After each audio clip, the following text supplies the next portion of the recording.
صحیح بخاری حدیث نمبر 72۔ عبداللہ بن عمر رضی اللہ تعالی عنہ کہتے تھے کہ ہم رسول اللہ صلی اللہ علیہ وسلم کی خدمت میں حاضر تھے کہ آپ صلی اللہ علیہ وسلم کے پاس کھجور کا ایک گابھا لایا گیا۔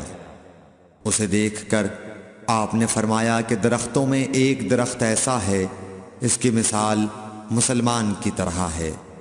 ابن عمر کہتے ہیں کہ یہ سن کر میں نے ارادہ کیا کہ عرض کروں کہ وہ درخت کھجور کا ہے، مگر چونکہ میں سب میں چھوٹا تھا اس لیے خاموش رہا۔